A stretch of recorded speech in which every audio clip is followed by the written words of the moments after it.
Guys, I'm just gonna start this review with the honest truth, which is that Beth O'Leary is incredible. I so enjoyed this book, and I didn't expect to be honest, because I broke one of my cardinal rules before I started this book, which I shouldn't have done, and now I'm just like, this is why you shouldn't do it. What am I talking about? I will explain. So today I have an ARC review of Beth O'Leary's latest book, The Wake Up Call.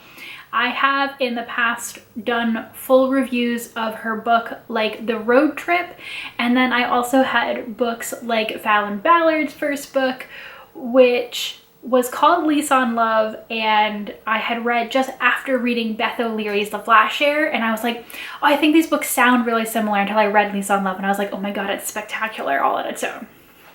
So even though I haven't necessarily made full reviews of both of those books, this is my third Beth O'Leary, and after the first two, I kind of felt like I had some expectations of her work, and this one is a little bit different. So if you have read her past stuff and are wondering about that, I will say right up front, it is a little bit different. So The Wake Up Call is the story of Lucas and Izzy. They both work at a failing hotel in England, kind of like a backwoodsy like area of England, and they are both super dedicated to this hotel. Everyone at the hotel, from Arjun the chef, Ollie, the poor receptionist that's stuck in between their feud, which they literally all call Poor Mandy, and the husband and wife team who run it. This is more than just a job. It is everything to everyone who works there, but unfortunately, at the time when the book starts, the hotel is literally falling apart, and there really doesn't seem to be enough money in the world right now to save it. Very quickly, like literally the first thing you find out is that at the Christmas party prior to the start of the book, which is almost about a year ago, Izzy wrote Lucas a Christmas card in which she poured out her feelings to him, saying how much that she, wanted to be with him. And as far as she's concerned, he got the card, delivered via Poor Mandy. He laughed at it, didn't say anything, and then kissed her friend under the mistletoe instead of her. So ever since then, they have just been at each other's throats, because Izzy cannot believe that he did this to her, and Lucas, who never backs down from a challenge, came back from his home in Rio de Janeiro, Brazil, to find Izzy completely changed in the way that she was treating him, and he just met her, tit for tat. In that vein, this book did remind me of The Hating Game, for example, that kind of enemies to lovers in the workplace situation, made all the more extreme by the fact that to try to cover some of the costs of the hotel's upkeep, the owners decide to start selling off lost property that has been left at the hotel over the many years that it's been open. Izzy finds 5 engagement rings, or just wedding rings, and decides that it is not enough to sell them. That is just completely ridiculous and awful and terrible, because there are love stories attached to these rings, and she has to return them to their owners. Lucas thinks that this is ridiculous, but when the first ring that she finds the owner of is returned, he gives the hotel a £15,000 reward.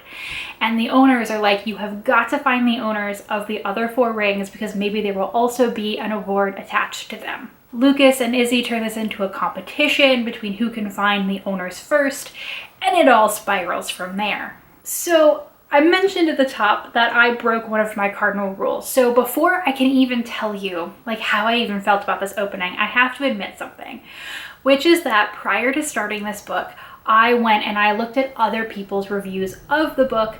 I am having a really tough time in school right now. I was not sure if I was going to read this one or not, and the ratings on Storygraph and Goodreads were not low, but low enough for me to go, maybe I should check out some reviews and see if this is, a good book, even though I've really, really enjoyed both of Beth O'Leary's other books that I've read. Maybe this one just isn't for me, and if I don't have time for it right now, I just don't want to force myself to do it. A lot of the reviews mention that this book is lighter fare than Beth O'Leary's other work, which I do actually really agree with. The Road Trip in particular was so emotional.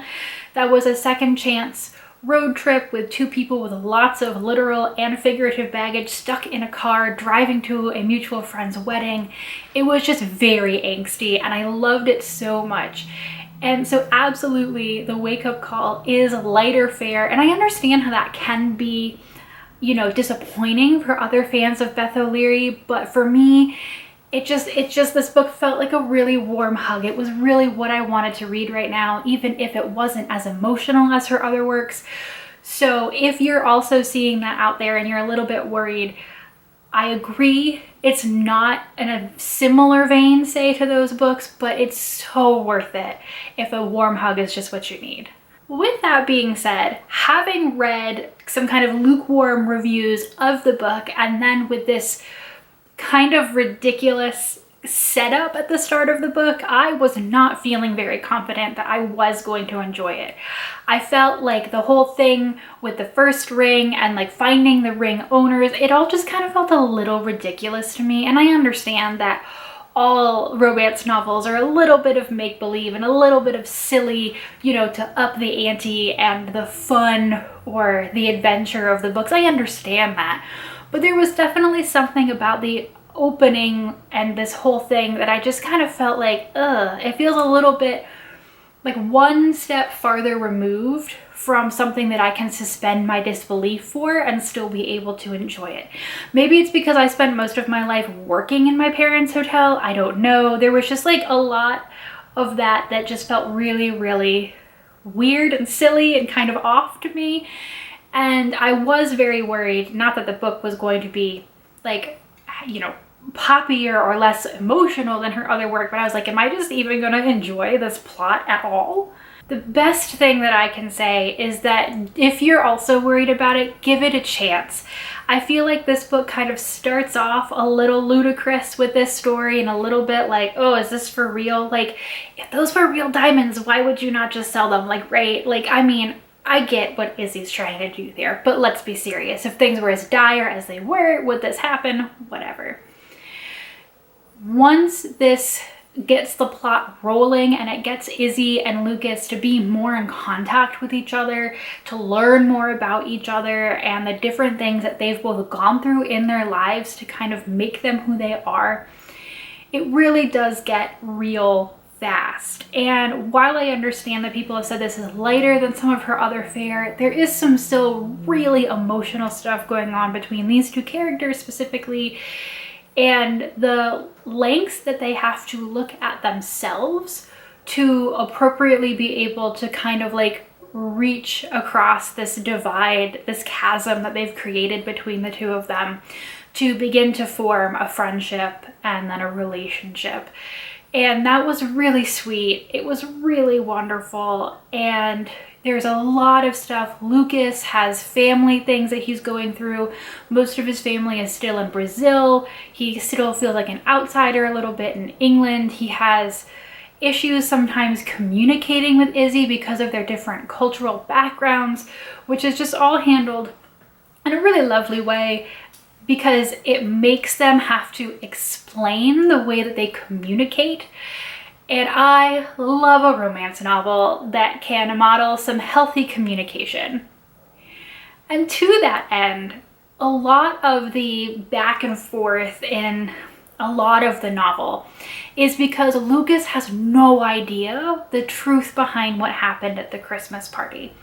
And while I'm not going to spoil it, normally something like that, with Izzy just unable to confront him about it or it not coming up, like there are ways that that can be put into a romance novel that will just really peeve me. I don't like that. It feels like withholding information and it's not communicative and I don't like it. What this book managed to do in a way that satisfied me, even though I wasn't a fan that that information was clearly being withheld for dramatic benefit, right, was that the reasons that Izzy didn't bring it up and the conversations they like stopped and started and stopped again having about it where it could have been revealed, they felt more natural. And I felt it was because this book did spend a lot of time talking about how Lucas and Izzy had failed to communicate or were failing to communicate, and we're kind of having to learn that together until it, again, you know, all comes out in the most dramatic way possible. But it's a romance novel, so these things happen. I will say that the ending, again, did feel a little bit fantastical to me, but it's a romance novel and it's gonna have a happy ending. So by the time we got there, I didn't care anymore because, I mean, you kind of know at that point where it's going. And there was a very sweet found family of multi-generations and ages and people and backgrounds that come together around this hotel to make Izzy and Lucas's love story come together. And it's just, by the time we got to that ending, even though it was like a little corny, I was like, oh my heart, it's so adorable. This is even with this novel being a Christmas slightly themed novel. I don't do well with things set around Christmas, and this is not a Christmas romance in the traditional sense. Obviously there is stuff that happened at the Christmas party, and then part of the end of the book is them coordinating this year's Christmas party, so a year later, everything that's happened in between. So it is like the culminating events, which, yeah, I love Christmas. Christmas is my favorite holiday. Slapping the holiday on top of a romance novel, or really any holiday on top of a romance novel, which already has tropes and things that it needs to do with the holiday on top, they don't work for me. And I understand this is a hot take on the internet, but I also got scared when the beginning of this book was like Christmas party, and I was like, oh, no, I didn't sign up for a Christmas book. It's Christmas adjacent, and the love story is wonderful and adorable, and it's real, and realistic bits do not relate to the Christmas spirit or whatever, and that was a huge relief for me. Like I said, if you've read Beth O'Leary's other work and you're coming at this and you're like, I know that she's really good at an emotional gut wrench, and you start it and you're like, ugh, I don't know. Yes, it's lighter fare. Yes, it's a little bit, I don't even want to say sillier, but just like more cheerful and upbeat than maybe some of Beth O'Leary's other works have been, because she's just so good at getting to the emotional heart of the matter. She still does do it in this book. It just has a slightly shinier packaging. So if you were looking for that emotional, like this emotional journey, this may be not what you're looking for, but if you want an emotional journey packaged into a really funny, lovely, and a little bit silly story, absolutely take Beth O'Leary's Warm Hug here. It's totally worth it. I read it in one sitting after not being sure I even wanted to spend any time at it at all. So worth it. I'm so happy. And I just feel happy inside. So this is an ARC review, so if you're watching this video when it first comes out, this book may not be quite available yet. It is coming out soon, so you can place it on hold at your local library or your local bookstore, however it is that you read. My final verdict is that if you're like on the fence about it and you're not sure, take a chance on it. I almost missed out on this book and I would have been so sad if I had. So simply my opinion, of course, but I think it's totally worth it. Thanks, guys. Bye.